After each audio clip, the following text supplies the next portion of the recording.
You've held one of these. You let go. It flies up. Gone. Forever. What's actually inside that thing? Where did it come from? And why does it go up instead of down?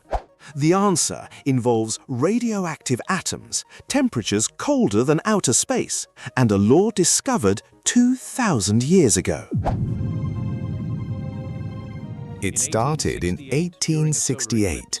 A French astronomer named Jules Janssen was watching a solar eclipse, one of the rarest events in science. In the sunlight spectrum, he spotted a yellow line that didn't match any known element on Earth. Something new. Something alien.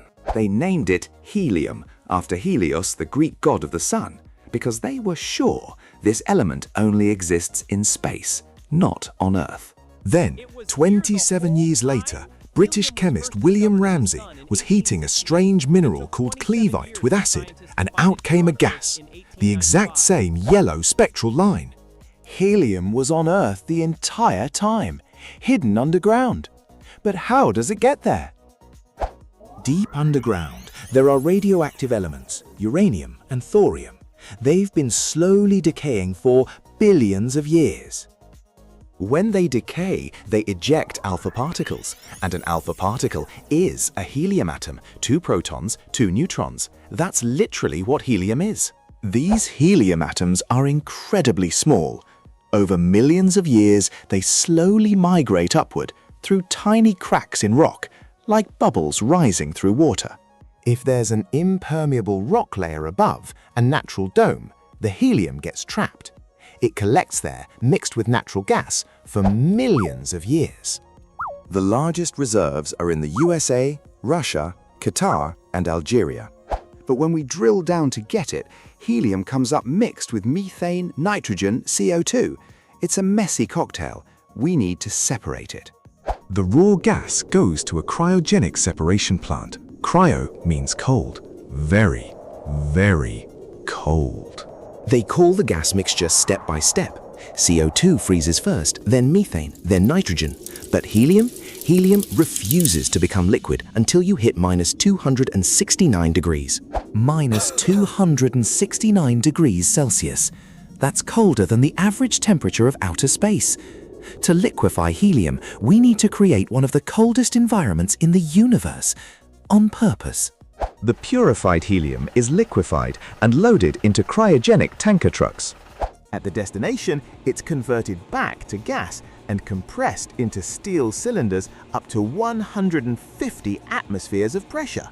One standard helium cylinder holds enough gas to fill around 500 to 700 balloons. That's what your party balloon vendor uses. Opening the valve is simple physics. The cylinder holds gas at 150 atmospheres. Outside pressure is just 1. Gas rushes in. Balloon fills in seconds.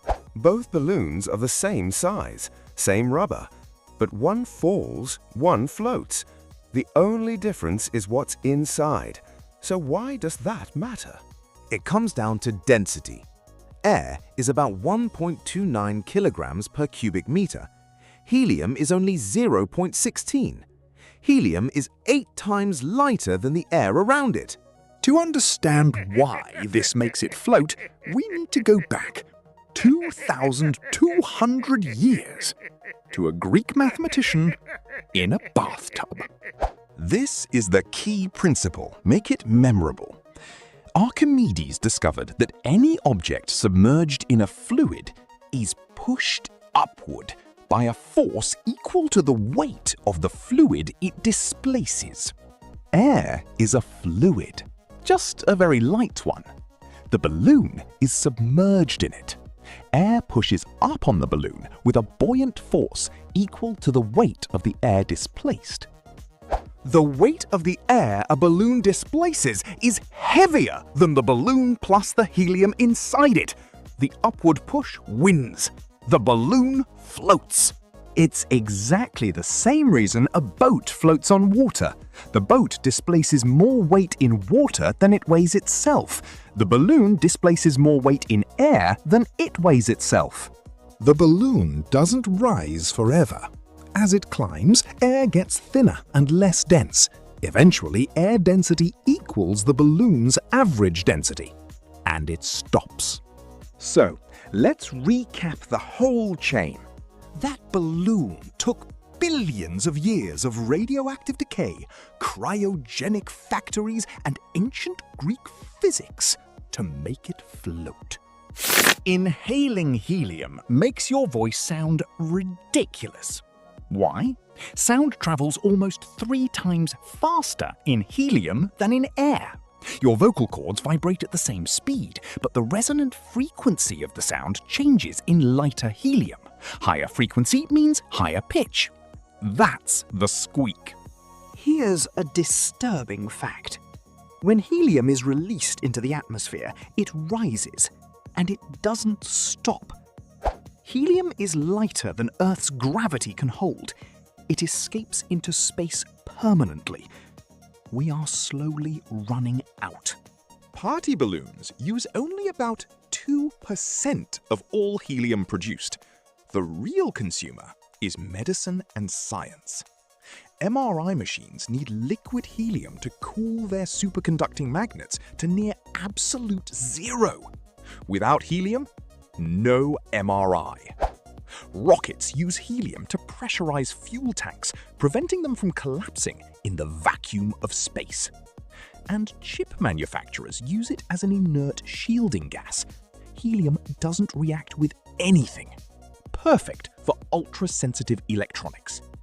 Because helium is non-renewable and escaping from Earth, its price has risen dramatically. In 1990, it was almost free. A US government stockpile kept it cheap. Now the stockpile is sold off and prices are rising fast. Some scientists argue we should stop wasting helium on party balloons and prioritize it for medicine. It's a real debate.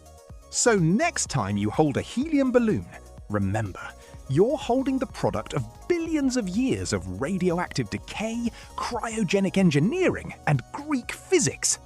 That little rubber balloon contains gas that was born from the death of radioactive atoms 4 billion years ago, deep inside the Earth. Next episode, the microwave. How does it heat food from the inside? Why does metal spark? And is it actually dangerous? Subscribe so you don't miss it.